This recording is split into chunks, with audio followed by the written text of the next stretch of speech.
દેશમાં CAA અમલીકરણને લઈને મોટા સમાચાર। કેન્દ્રીય ગૃહમંત્રી અમિત શાહ બસ હવે થોડીક જ વારમાં એ અંગે માહિતી આપશે। विपक्ष के नेता है, सब कह रहे हैं कि ये ठीक चुनाव के पहले नोटिफिकेशन लेके आए हैं। पहली बात तो सीए की जरूरत क्या थी और इसकी नोटिफिकेशन चुनाव के 2 या 3 महीने पहले। देखिए, मैं पहले टाइमिंग की बात करता हूँ जी। सारे विपक्षी दल, ओवैसी हो, राहुल गांधी जी हो या अरविंद केजरीवाल हो या ममता जी हो, ये झूठ की राजनीति कर रहे हैं। इसलिए टाइमिंग का महत्व नहीं है। भारतीय जनता पार्टी ने 2019 में अपने घोषणा पत्र में कहा है कि हम सीएए लेकर आएंगे और पाकिस्तान, अफगानिस्तान और बांग्लादेश के जो शरणार्थी है उनको नागरिकता देंगे। तो भारतीय जनता पार्टी का एजेंडा बहुत स्पष्ट है और वो एजेंडे के आधार पर हमें बहुमत मिला है। 2019 में ही ये बिल संसद के दोनों सदनों ने पार कर दिया। उसके बाद कोविड के कारण थोड़ा लेट हुआ। अब टाइमिंग का क्या महत्व है? सरकार ने अपनी विल चुने जाने से पहले अभिव्यक्त कर दी है। चुनने के बाद फर्स्ट प्रायोरिटी में पहले ही साल में दोनों सदनों से इस कानून को मान्यता मिल गई है। रूल्स फॉर्मेलिटी है। अब टाइमिंग का या पॉलिटिकल गेन या लॉस का सवाल नहीं है। अब विपक्ष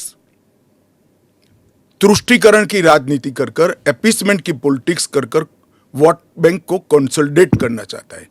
मैं उनको विनती करना चाहता हूं कि आप एक्सपोज हो चुके हो, ये मत करिए।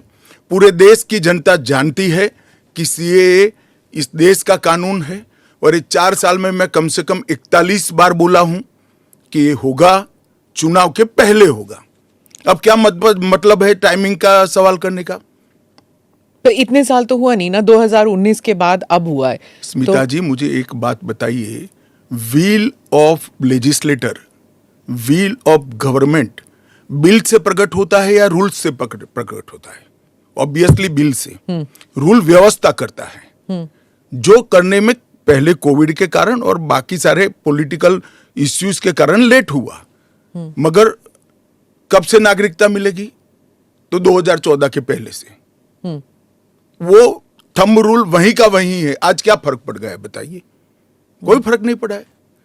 भारतीय जनता पार्टी को के लिए ये पॉलिटिकल गेन का मुद्दा नहीं है। भारतीय जनता पार्टी के लिए, हमारे नेता नरेंद्र मोदी जी के लिए अफगानिस्तान, पाकिस्तान और बांग्लादेश से आए हुए करोड़ों शरणार्थियों को उनका अधिकार देने का मुद्दा है, उनकी वेदना से मुक्ति दिलाने का मुद्दा है और उनकी 3 पीढ़ी को न्याय देने का मुद्दा है, जो कांग्रेस पार्टी ने कभी नहीं दिया। आप कह रहे हैं करोड़ों लोग यहाँ आएंगे, लेकिन ये पॉलिटिकल नहीं है, मतलब आपको कोई पॉलिटिकल फायदा नहीं होगा। लेकिन जो विपक्ष है वो कहती है कि आप एक नया वोट बैंक बना रहे हैं, बीजेपी एक नया वोट बैंक बना रही है अपने लिए। देखिए, विपक्ष को और कोई काम नहीं। उन्होंने तो सर्जिकल स्ट्राइक और एयर स्ट्राइक को भी बताया कि आपका पॉलिटिकल फायदा है, तो क्या हम टेररिज्म पर कदम न उठाए? इन्होंने 370 को भी बताया कि ये आपके पॉलिटिकल फायदे के लिए कर रहे हैं। हम 1950 से कह रहे हैं कि हम 370 को हटाएंगे। उनका हिस्ट्री है, जो बोलते हैं वो करते नहीं है। मोदी जी का हिस्ट्री है, जो भारतीय जनता पार्टी ने कहा है, नरेंद्र मोदी ने कहा है, वो पत्थर की लकीर है। मोदी की हर गारंटी पूरी होनी है। 2019 में आपने एएनआई को इंटरव्यू में कहा था कि जो हिंसा हुई थी उस वक्त, सीए के कारण जो हिंसा हुई थी, उस वक्त आपने कहा था एक डिसइंफॉर्मेशन कैंपेन है और वो आप दूर नहीं कर पाए उस डिसइंफॉर्मेशन को, मिस इन्फॉर्मेशन, डिसइंफॉर्मेशन, जो भी।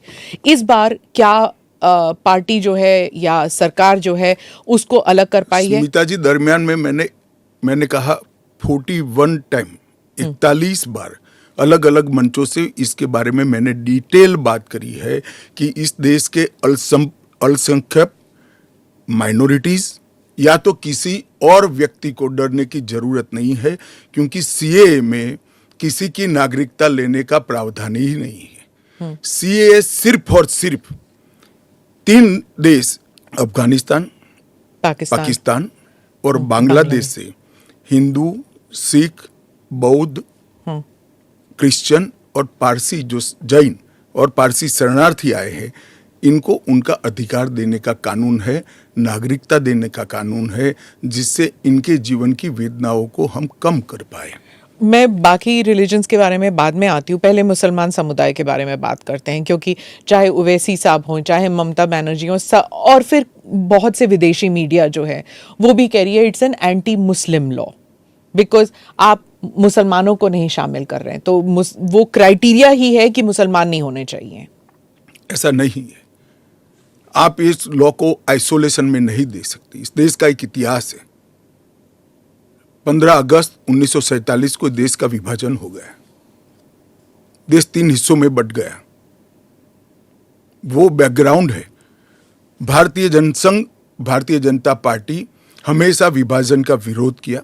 हम कभी सहमत नहीं थे। इस देश का विभाजन धर्म के आधार पर होना ही नहीं चाहिए था, मगर उस वक्त किया गया। जब धर्म के आधार पर आप विभाजन करते हो और वहां जो अल्पसंख्यक है उन लोगों पर ढेर सारे अत्याचार हो, धर्म परिवर्तन कराए जाए, इनकी महिलाओं को अपमानित किया जाए, वो माँ बहन बेटी के लिए वो शरण में आए भारत की, तो क्या उसको यहाँ नागरिकता का अधिकार नहीं है? और स्वयं कांग्रेस के नेताओं ने आजादी के वक्त सैकड़ों भाषणों में कहा है कि अभी मारकाट चल रही है, अभी जहां है वहां रह जाइए, बाद में जब कभी भी भारत में आएंगे आपका स्वागत है। परंतु बाद में इलेक्टोरल पॉलिटिक्स चालू हुई, वोट बैंक की राजनीति चालू हुई।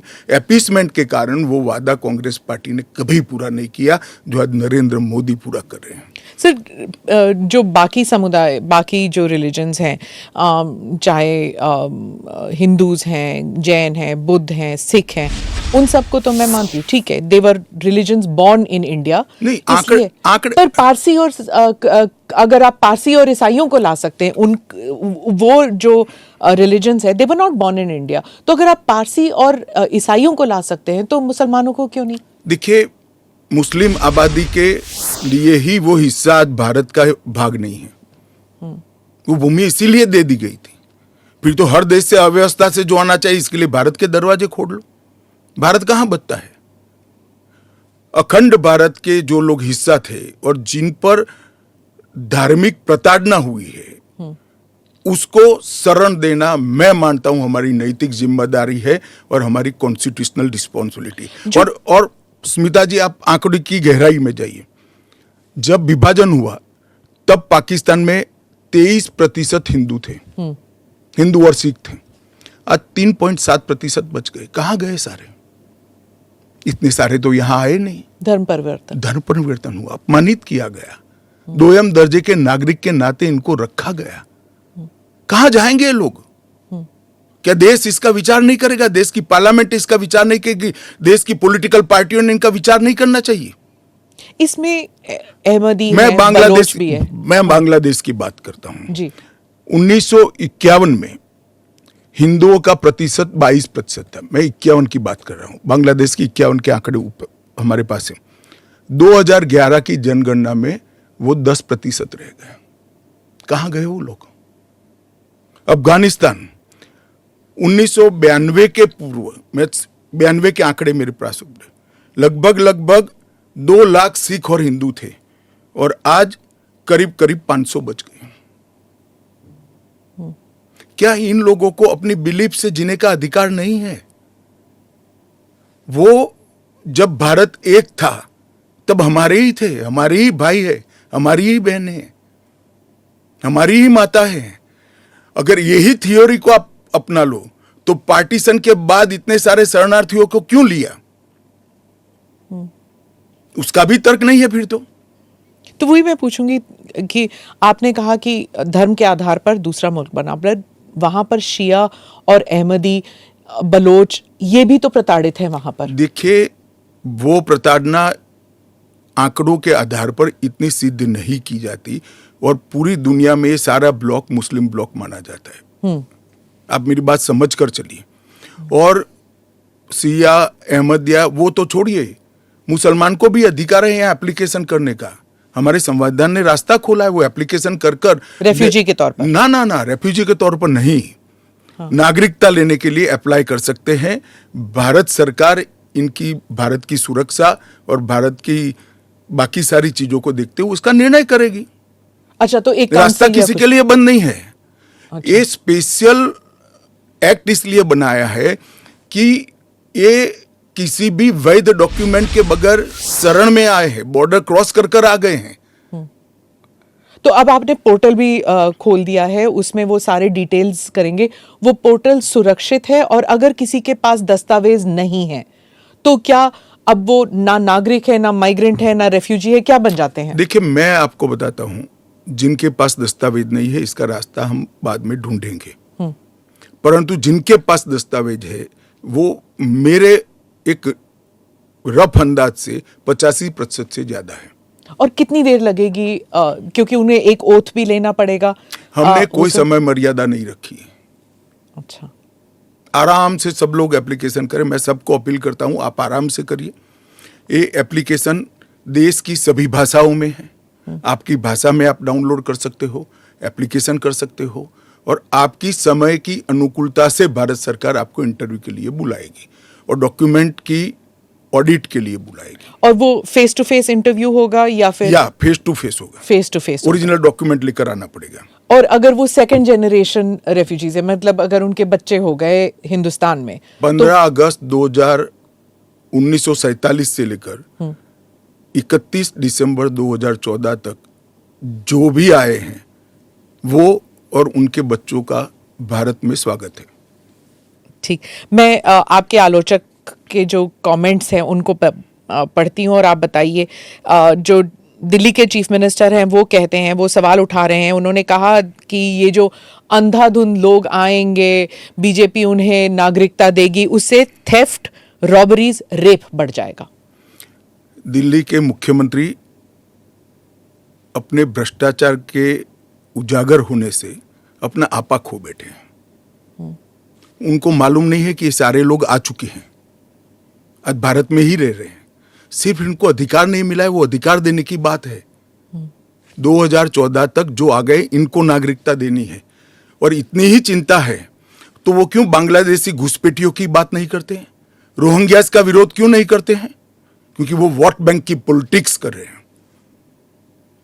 दिल्ली के चुनाव उनके लिए लोहे के चने चबाने जैसे हैं, इसलिए वोट बैंक की पॉलिटिक्स कर रहे हैं। नौकरी का कहां सवाल है, वो ऑलरेडी यहां है। और बांग्लादेशी नौकरी का अधिकार नहीं मार रहे हैं क्या? रोहिंग्यास नहीं मार रहे हैं? इनके लिए तो आप कभी नहीं बोले भाई। सिर्फ जो हिंदू शरणार्थी आए हैं, जो बौद्ध शरणार्थी आए, जो जैन, पारसी और क्रिश्चियन शरणार्थी, इसी का विरोध कर रहे हैं। वो यही कह रहे हैं कि आप अपने नागरिकों को नौकरी नहीं दे पा रहे हैं, और इनको आप स्मिता जी वो पार्टीशन के बैकग्राउंड को भूल गई हैं। शायद उनको जो निराश्रित आए थे, जो रेफ्यूजीज आए थे, इनके परिवार के साथ एक चाय पीनी चाहिए। अरबों खरबों रुपए की संपत्ति छोड़कर रेफ्यूजी बनकर यहां आए थे, दिल्ली के बाजार में सब्जियों की दुकान लगाई थी। मोदी जी ने विभाजन की विभीषिका का दिन मनाकर उसको हिस्ट्री का हिस्सा बनाया है। इन लोगों के मन में संवेदना नहीं है, वो समझते नहीं है वहां धर्म के आधार पर इनके परिवार की महिलाओं का गौरव छीना जाए, अपमानित किया जाए, क्या करेंगे वो? इनकी वेदना हम भी नहीं सुनेंगे। 50 में आ गए, 60 में आ गए, 70 में आ गए, 80 में आ गए, आज भी नागरिकता नहीं है। बच्चों को अस्पताल में दाखला नहीं मिलता है, ढंग की नौकरी नहीं मिलती है, छुट भैया नौकरी करते हैं, अपने नाम से प्रॉपर्टी नहीं ले सकते हैं, मतदान नहीं कर सकते हैं। क्यों? क्या गुनाह है उनका? विभाजन का फैसला उन्होंने नहीं किया था, कांग्रेस पार्टी ने किया था। और उस वक्त सब ने कहा था कि जो आएंगे उसको हम नागरिकता देंगे। अब अपने वादे से मुकर जाना, मैं मानता हूं कि हमें तो कम से कम मंजूर नहीं है। इनकी संवेदनाओं को भारतीय जनता पार्टी भी महसूस करती है, इस देश के प्रधानमंत्री भी महसूस करते हैं, और हम मानते हैं कि इनकी ये 75 साल की वेदनाओं का अंत कभी न कभी आना चाहिए, और ये चुनाव के पहले आ जाए वो ठीक है। ममता बनर्जी पे आती हूँ। चीफ मिनिस्टर ने कहा है कि बीजेपी जो है ये हिंदू मुसलमान का खेल कर रहे हैं, और उन्होंने ऑडियंस को कहा कि आपकी प्रॉपर्टियां छिन जाएंगी, आपके बच्चों का एजुकेशन खत्म हो जाएगा, आपको डिटेंशन कैंप में भेज दिया जाएगा, और डिटेंशन कैंप ऑलरेडी हैं, तो ये सीए के जरिए 15 से लेके 20 लाख लोगों की सिटीजनशिप छीन ली जाएगी। देखिए, मैं ममता जी को करबद्ध निवेदन आपके इस कार्यक्रम के माध्यम से करना चाहता हूं। पॉलिटिक्स करने के हजारों मंच है। प्लीज बांग्लादेश से आए हुए बंगाली हिंदुओं का हित मत करिए। आप खुद बंगाली हैं। बांग्लादेश से जो बंगाली हिंदू आए हैं, इनको नागरिकता देने के लिए एक कानून है। ममता जी को मैं खुली चुनौती देता हूं, इस कानून की धारा में से किसी की नागरिकता छीनने की एक धारा वो बता दे सार्वजनिक रूप से। वो खौफ पैदा कर रही है, हिंदू और मुसलमानों के बीच में विखवाद कराना चाहती है, अपनी वोट बैंक का कंसोलिडेशन करना चाहती है। ममता जी, इसको मत रोकिए। करने जैसा काम है, घुसपैठ रोकिए। नहीं रोक रही है वो नहीं कर रही। आप हमें कोऑपरेट नहीं कर रही। आसाम में कंप्लीट घुसपैठ रोक गया क्योंकि वहां भारतीय जनता पार्टी का शासन है। किस तादाद तक घुसपैठ हुआ है और कब से हो रहा है? देखिए, इसके अधिकृत आंकड़े जब तक कोऑपरेट न करे, ढूंढना बहुत दिक्कत होती है, क्योंकि कलेक्टर के हाथ में पूरा मशीनरी। और डिटेंशन कैंप की बात, अगर वो दिन दूर नहीं है जी, वो दिन दूर नहीं है कि वहां पर भी भारतीय जनता पार्टी की सरकार आएगी और हम इसको कड़ाई से रोकेंगे। इसीलिए तो आपको चाणक्य कहते हैं पॉलिटिक्स। नहीं, मैं मानता हूं कि अगर इसी प्रकार की पॉलिटिक्स आप करेंगे, इतने महत्वपूर्ण राष्ट्रीय सुरक्षा के मुद्दे के साथ अपीसमेंट की पॉलिटिक्स कर घुसपैठ होने देंगे, जो शरणार्थी आए हैं उनको नागरिकता देने का विरोध करेंगे, तो जनता आपके साथ नहीं रहेगी। ममता जी को शरणार्थी और घुसपैठिए दो शब्द के बीच का अंतर ही मालूम नहीं है या जान के नहीं कर रही? अब मैं तो जो बोलती है वो सच मानता हूं, इसलिए कह रहा हूं मालूम नहीं है। डिटेंशन कैंप के बारे में बताइए, इसके बारे में बहुत गलतफहमी आ रही है। ऐसा है, आप स्मिता जी इतनी जागरूक पत्रकार है, देश की जानी मानी पत्रकार है, आप भी स्वयं एक बार सीएए को पढ़ लेती, इसके रूल्स को पढ़ लेती, तो मालूम पड़ता इसमें डिटेंशन कोई कैंप की प्रोविजन ही नहीं। जो इलीगल माइग्रेंट्स हैं, अगर उनके पास कोई दस्तावेज नहीं है, उन्हें वापस अपने देश भेजने से पहले उन्हें डिटेंशन कैंप में रखा जाता है। ये आपने डिटेंशन एरिया में, जेल में नहीं डाल सकते, ये आपने 2019 में मुझे समझाया था एक इंटरव्यू में। सीएए में डिटेंशन कैंप नहीं है। इसी को लेकर मैं सवाल पूछ रही हूँ कि अगर सीएए के तहत वो लोग नहीं आते तो वो कहाँ जाएंगे, क्या होगा उनका? नहीं, उनकी व्यवस्था होगी ना। 100 लोगों का प्रॉब्लम है तो उसमें से 85 का तो अभी क्लियर हो रहा है, बाकी का आगे सोचेंगे। तो कितने लोग होंगे आपके हिसाब से? लाखों में, करोड़ों में, हजारों में, कितने लोग हैं? देखिए, ढेर सारे लोग हैं, इसकी कोई गिनती नहीं है। वो जब एप्लीकेशन आएगी, और बहुत सारे लोग, ये जो मिस कैंपेन चल रहा है, अपप्रचार चल रहा है, इसके कारण शायद एप्लीकेशन करते हुए भी डरेंगे। मैं सबको आश्वस्त करना चाहता हूं, आप यहां पर अप्लाई कर दीजिए। नरेंद्र मोदी गवर्नमेंट पर भरोसा रखिए। आपको रिट्रोस्पेक्टिव इफेक्ट से सिटीजनशिप दी जाएगी। आपका अवैध तरीके से भारत में आना, इस शरणार्थी के रूप में आपको स्वीकृति ये कानून दे रहा है। इसका कोई क्रिमिनल केस आप पर होगा नहीं, और आपकी भारत में की हुई सारी एक्टिविटी को भी वैधता प्रदान की जाएगी। तो किसी को डरने की जरूरत नहीं है। उनके पास एक्स्ट्रा राइट्स होंगे या इक्वल राइट्स होंगे या कम राइट्स होंगे? इक्वल राइट होंगे। वो भारत के नागरिक माने जाएंगे। मेरा और आपके जितना ही अधिकार उनका होगा। एक और बात थी, वो एक तो गलतफहमी, अप्रचार कहिए या जो भी है, या कंफ्यूजन ही कहिए, कि असम में सीएए लागू होगा या नहीं होगा, और एनआरसी और सीएए ये इनका क्रॉसिंग है कि नहीं, इंटर देखिए, असम में जो एनआरसी की ऑर्डर हुए वो सुप्रीम कोर्ट ऑफ इंडिया की, इसका सीएए से कोई लेन देन नहीं है। आसाम नहीं, देश के हर हिस्से में सीएए लागू होगा। सिर्फ नॉर्थ ईस्ट के राज्य जहां पर 2 प्रकार के विशेषाधिकार उनको दिए गए हैं, वो विशेषाधिकार के तहत जो राज्य आते हैं उनको ही सीएए नहीं होगा। एक इनर लाइन परमिट का प्रोविजन है और संविधान की 6ठी अनुसूची में शामिल जनजातीय क्षेत्र है। हाँ, वो जो 6th शेड्यूल जो 6th शेड्यूल में वो असम के कुछ जम्मू कश्मीर के कुछ इलाके, राजस्थान के कुछ इलाके, हिमाचल के कुछ इलाके आते हैं उसमें।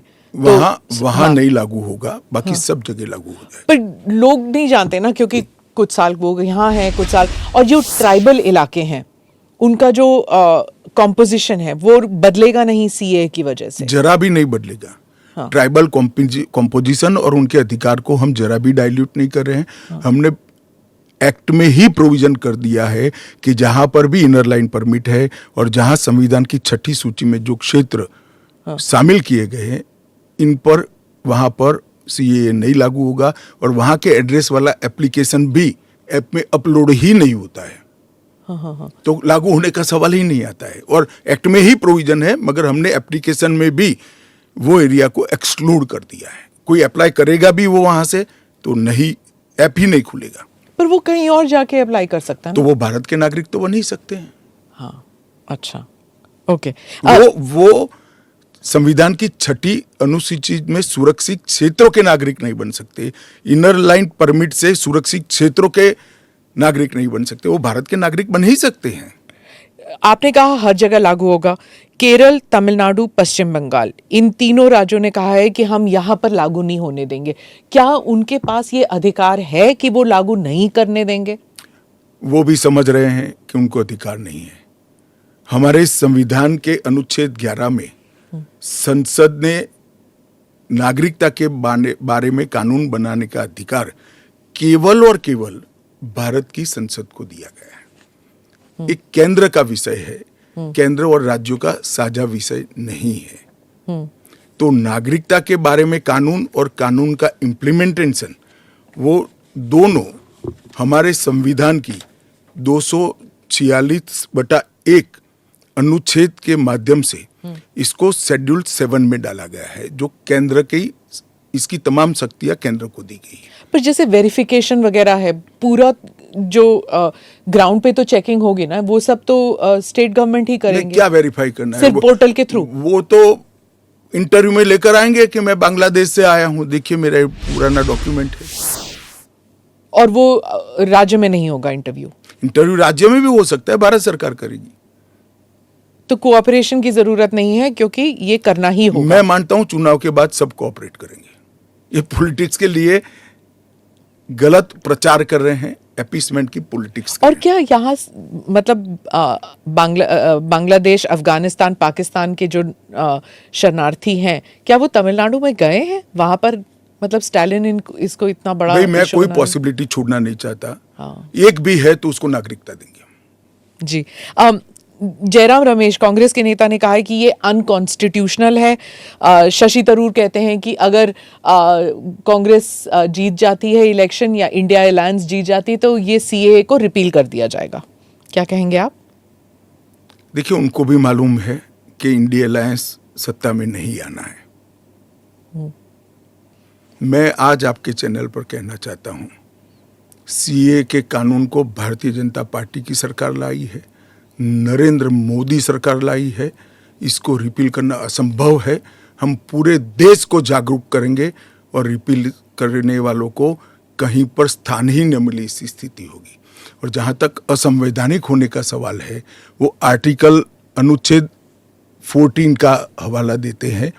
वो भूल जाते हैं कि अनुच्छेद 14 में 2 अपवाद रखे हुए हैं। एक रीजनेबल क्लासिफिकेशन का अपवाद है और दूसरा कानून के उद्देश्यों के साथ लॉजिकल संबंध होना चाहिए। तो वो आर्टिकल 14 का वायोलेशन नहीं करता है।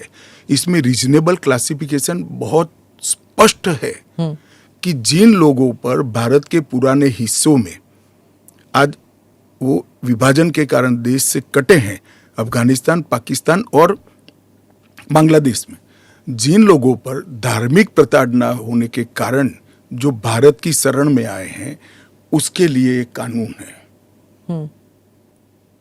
तो रीजनेबल क्लासिफिकेशन बहुत स्पष्ट है और इसलिए ये पूरी तरह से संवैधानिक कानून है। एक और क्रिटिसिज्म है, महबूबा मुफ्ती कहती हैं कि ये सुप्रीम कोर्ट में जो है उसकी सुनवाई अभी बाकी है, तो इतनी जल्दबाजी क्यों? देखिए, हर कानून को कोई सुप्रीम कोर्ट में स्टे करेगा तो कानून का इम्प्लीमेंटेशन नहीं होगा।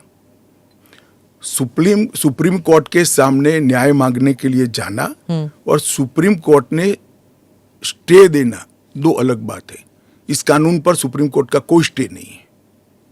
4 साल से लोग गए हैं, अभी लंबित है, मगर सुप्रीम कोर्ट ने इसके इम्प्लीमेंटेशन पर कुछ स्टे नहीं दिया है। मैं महबूबा जी को पूछना चाहता हूं, 370 पर 1951 में ही सुप्रीम कोर्ट में अर्जी हो गई थी, फिर क्यों इतने समय तक आप एंजॉय किए भाई? आप बताएंगे देश की जनता को? जब आपके पक्ष की बात होती है तब नैतिकता के पैरामीटर्स बदल जाते हैं। ऐसे नहीं होता है। देश का एक संविधान है, परंपराएं हैं, अदालतों की परिपाटी है, इसके हिसाब से देश चलता है। वो संविधान के बारे में बात करें तो यूबीटी जो ग्रुप है शिवसेना की, वो कहते हैं कि आपकी विफलताओं को छुपाने के लिए मेरा उद्धव जी से रिक्वेस्ट है कि कानून चाहिए या न चाहिए वो स्पष्ट करो पहले। क्या उद्धव जी बोल सकते हैं कि कानून नहीं आना चाहिए? मैं आज उनका आह्वान करता हूं, देश की जनता के सामने, महाराष्ट्र की जनता के सामने स्पष्ट करें कि सीएए नहीं होना चाहिए। हिंदू शरणार्थियों को, बौद्ध शरणार्थियों को, जैन, बौद्ध और क्रिश्चियन शरणार्थियों को नागरिकता नहीं मिलनी चाहिए। एक बार उद्धव जी स्पष्ट करे जरा। आपका इशारा आई वॉश आप कर रहे हो, टाइमिंग का सवाल दिख रहा, तत्व का क्यों चर्चा नहीं करते हो? आपका इशारा बाल ठाकरे की तरफ। नहीं, मेरा तो उनकी ओर है। बाल ठाकरे साहब तो अब रहे नहीं, वो स्पष्ट करे। क्योंकि वो पहले बोलते थे जो नहीं, पार्लियामेंट में भी बोले हैं।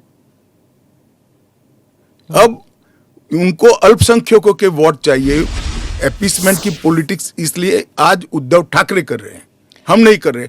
हमारा डे 1 से स्पष्ट स्टैंड है कि भारत के कटे हुए हिस्से से जो शरणार्थी आए हैं, ये 3 देशों से धार्मिक प्रताड़ना के कारण आए हैं। वहां के जो अल्पसंख्यक आए हैं उनको इस देश को नागरिकता देनी चाहिए। ओवैसी साहब पे आ जाती हूँ, जो आपके हमेशा ही स्पीक्स अगेंस्ट यू, तो उनके बारे में वो खुलकर ही कह रहे हैं कि ये एंटी मुस्लिम है। क्या तर्क है आपका? एंटी मुस्लिम कैसे है? कि आप सिर्फ मुसलमानों को एक उसको आपने क्राइटेरिया बना दिया, ये मैं वो कह रहे हैं। क्राइटेरिया ये बना है कि जिस पर धार्मिक प्रताड़ना होती है इसको देंगे, और अगर वो मुसलमान, और भारत के पुराने हिस्से से मुसलमानों पर इसलिए धार्मिक प्रताड़ना नहीं हो सकती कि तीनों देश घोषित इस्लामी स्टेट है। कौन करेगा धार्मिक प्रताड़ना? कौन करेगा इस्लाम के अनुयायियों के साथ? ये तीनों देश घोषित इस्लामिक स्टेट इनके नाम के अंदर है, इनके संविधान में है। पर मैं फिर से वही पूछूंगी कि अगर आप ईसाइयों को दे सकते हैं, अगर आप पारसीज को दे सकते हैं जो इस्लामिक नहीं है, और अगर उन पर हो रहा है, तो फिर आप why can't you give it मुसलमानों को क्यों नहीं? देखिए, ऐसे तो फिर दुनिया भर से देश में जो आए सबको नागरिकता दे। तो अमेरिका तो करता है ना, सबको ले हम भी करते हैं, अप्लाई करे वो घुस कर नहीं आ सकते। उनको ऑफिशियल एयरपोर्ट से, ऑफिशियल पोर्ट से, ऑफिशियल लैंड पोर्ट से आने की परमिशन ही नहीं है, इसलिए बेचारे घुस कर आते हैं, शरण में आते हैं। अमित भाई, वो आपका एक वो इंटरव्यू बार बार लूप पे चल रहा है हर जगह कि क्रोनोलॉजी समझिए, सीए के बाद एनआरसी आएगा। देखिए, ऐसा है स्मिता जी, सीए का कानून अभी चर्चा पर है। 1, इसमें एनआरसी का कोई प्रोविजन नहीं है। 2, इसमें किसी की नागरिकता छीनने का कोई प्रोविजन नहीं है। 3, अगर विपक्ष को ये चाहिए कि उनसे चर्चा हो, तो कोई भी कानून करने से पहले और बाद में संसद में चर्चा होती ही है। तो दोनों को मिक्सअप कर कर आप क्या लेना चाहते हो? अभी सिर्फ सीए चर्चा में है। जैसे सीए को इतना वक्त लगा, जिस तरह फार्म लॉज को रोल बैक किया गया क्योंकि सच अ लॉट ऑफ बैकलैश, तो क्या अगर इंटरनेशनल प्रेस में आने लगे और अगर यहाँ पर सड़कों पर लोग उतर आए तो क्या ये भी वापस ले लिया जाएगा? देखिए, सीए का कानून कभी वापस नहीं जाएगा और भारत की नागरिकता सुनिश्चित करना ये भारत का विषय है, भारत की संप्रभुता का निर्णय है। इसके साथ हम कोई कॉम्प्रोमाइज नहीं कर सकते। जब हम ट्राइबल एरियाज की बात करते हैं, अभी आपने कहा कि जो 6 शेड्यूल और जो काउंसिल्स, ट्राइबल काउंसिल्स का एरिया था, वहाँ पर ये ऑटोनोमस काउंसिल्स जहाँ पर हैं वहाँ पर नहीं होगा, लागू नहीं होगा। इन एरियाज में जो है डेवलपमेंट होता नहीं है क्योंकि इतने सारे लेवल्स ऑफ गवर्नेंस होते हैं वहाँ पर। अब 2 दशक पहले की बात कर रही हैं। हाँ। आज वहाँ जाकर आइए, मोदी जी ने पूरे नॉर्थ ईस्ट में एयरपोर्ट वगैरह, हाँ, एयरपोर्ट बना दिए, रेल पहुंचने को आ गई, रोड बना दिए, हर घर में बिजली पहुंच गई, शौचालय पहुंच गया, हर घर में स्वास्थ्य की सुविधाएं पहुंच गई, गैस का सिलेंडर पहुंच गया, शिक्षा की भी उच्चतम शिक्षा संस्थान आज नॉर्थ ईस्ट में एस्टैब्लिश हुए हैं। जो पोर्टल से जब इनको नागरिकता मिलेगी, इससे उनको क्या क्या सुविधाएं मिलेगी? क्या आम नागरिक की तरह, या फिर जैसे उनको ये दिखाना पड़ेगा कि हाँ सीएए के तहत हमको नागरिकता मिली है? क्या ये अलग आइडेंटिटी? ना ना ना ना ना, वो भारत के आम नागरिक की तरह ही भारत के नागरिकों की सूची में सम्मान के साथ समाहित हो जाएंगे और उनको मेरे और आपके जितना ही अधिकार होगा। वो चुनाव भी लड़ सकते हैं, एमएलए भी बन सकते हैं, एमपी भी बन सकते हैं, मुख्यमंत्री या केंद्र सरकार के मंत्री भी बन सकते हैं। राहुल गांधी जो न्याय यात्रा में बार बार सीए भी उठा रहे हैं और बाकी विषयों पर भी सरकार पर आरोप लगाते हैं कि अपनी विफलताओं को छुपाने के लिए कभी सीए लागू कर रहे हैं। मेरा तो आपसे रिक्वेस्ट है जी, कांग्रेस में आपकी अच्छी खासी पहुंच है, इस विषय पर राहुल जी से एक बार चर्चा कर डिटेल पूछ लो जरा। वो चर्चा नहीं कर रहे हैं ना, वो मीडिया को वहां पर कह रहे हैं कि मीडिया जो है वो चर्चा नहीं करना चाहती क्योंकि वो हमारे हाथ बंधे हुए हैं, हमारा मुंह बंद है। नहीं, मगर इस कमरे में बैठकर आपको इंटरव्यू करे सीए पर और समझाए, जो वो बोल रहे हैं वो इतना समझा दे जनता को। राजनीति के अंदर आपके निर्णय को जस्टिफाई करने की जिम्मेदारी आपकी होती है। जैसे मेरी सरकार का फैसला है सीए, इसके बारे में मेरी पार्टी के तर्क, मेरी गवर्नमेंट के तर्क और क्यों ये देश के हित में है मुझे समझाना पड़ता है। जरा राहुल गांधी जी आपके इसी कमरे में आकर देश को समझा दे कि क्यों विरोध में है।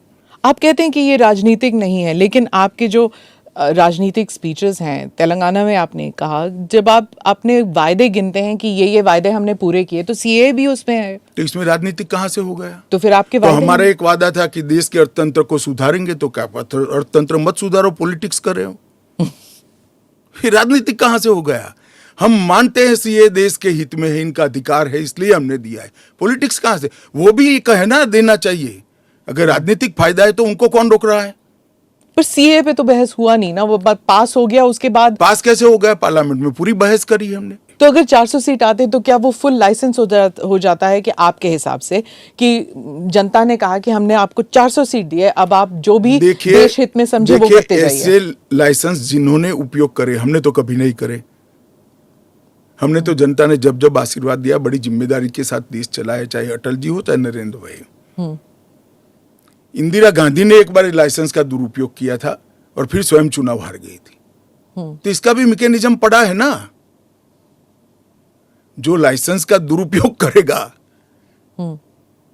उसका भी मैकेनिज्म है। हमारे 5 साल के बाद पब्लिक के सामने जाना है, यहां समाप्त नहीं हो जाता है। ये आप कह रहे हैं, लेकिन जैसे फॉरेन मीडिया को अगर आप देखें, वो कह रहे हैं कि एक के बाद एक जो आपने किया है, चाहे ट्रिपल तलाक हो, 370 हो, सीएए हो। एक सेकंड, फॉरेन मीडिया को पूछे उनके देश में ट्रिपल तलाक है क्या? उनके देश में मुस्लिम पर्सनल लॉ है क्या? उनके देश में एक भी स्टेट में 370 जैसा प्रोविजन है क्या? फिर हमारे में हिंदू लॉ भी तो है, सक्सेशन लॉ है। इसका नाम हिंदू लॉ है, वो देश का नागरिक कानून ही है। फिर मैं उसी सवाल पे आती हूँ, चाहे सीए हो, यूसीसी हो, या यूसीसी नहीं, सीए हो, या फिर 370 हो, ट्रिपल तलाक हो, ये सब आपकी मेजॉरिटी की वजह से ये सब स्मूथली हो गया। अगर आप 400 लेकर आते हैं तो फिर तो कुछ और ही हो सकता है, इन द सेंस कि प्रियम्बल तक आप बदल सकते हैं, सोशलिज्म हटा देंगे, देखिए हमारे सेक्युलरिज्म हटा देंगे। संविधान की रचना करते वक्त ये सारी चीजें बहुत सोच समझकर बनाई गई हैं। तो मुझे बताइए कि जब जवाहरलाल नेहरू जी की पूर्ण बहुमत होती थी, इंदिरा जी की होती थी, राजीव गांधी को 400 सीट मिल गई, तो उस वक्त सब उचित था?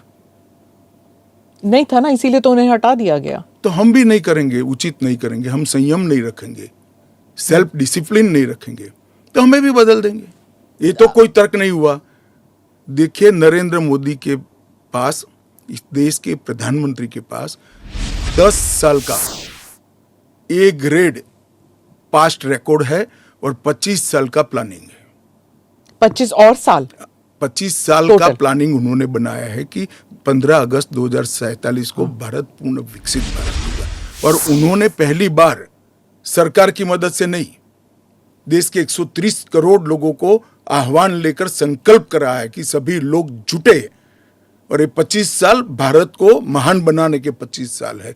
और मुझे बड़ा गर्व है कि मेरे नेता के आह्वान पर पूरा देश आज इस संकल्प से संकल्पित होकर अमृत काल के लिए तैयार होकर खड़ा है। इसके साथ साथ इस देश में गुड गवर्नेंस, इस देश के अर्थतंत्र को दुनिया के प्रमुख अर्थतंत्रों में शुमार करना, दुनिया भर के टेक्नोलॉजी और R&D के लिए एक प्लेटफॉर्म बनाना, भारत को मैन्युफैक्चरिंग का हब बनाना, भारत को हर क्षेत्र में आत्मनिर्भर बनाना, इस देश की शिक्षा व्यवस्था को दुनिया के साथ और दुनिया से आगे ले जाने का प्रयास करना, ये सारी चीजें हमने करी है और ये भी हमारा एजेंडा है। मगर आप जब हमारे भाषण में से कुछ चुन लेती हो तो यही मुद्दे चुनती हो। अगर आप चुनाव जीतते हैं अगले 5 साल में एजेंडा क्या होगा? चलिए, एजेंडा हमारा घोषणा पत्र आएगा, इसमें आ जाएगा। आपका बहुत बहुत धन्यवाद। चलिए, धन्यवाद धन्यवाद। તો CAA મુદ્દે કેન્દ્રીય ગૃહમંત્રી અમિત શાહે ખાસ ઇન્ટરવ્યૂ આપ્યો અને ખાસ એ કહ્યું કે આ સમાજ નહીં પરંતુ દેશના દરેકે દરેક ભાગમાં CAA લાગુ થશે અને ખાસ જ્યારે કહેવામાં આવ્યું કે આનો એક ધર્મ એટલે કે મુસ્લિમ ધર્મ તેનો વિરોધ કરી રહ્યો છે ત્યારે તેમણે કહ્યું કે 3 દેશ એવા છે કે જે ઇસ્લામિક દેશ કહેવાય છે જેના કારણે તેમના પર કોઈપણ પ્રકારનું શોષણ થાય તેવી શક્યતા નથી, જેના કારણે CAA માં મુસ્લિમોને નાગરિકતા માટે જે છે એ પ્રાવધાન નથી બનાવવું, પરંતુ તેઓ પણ અરજી તો કરી શકે છે।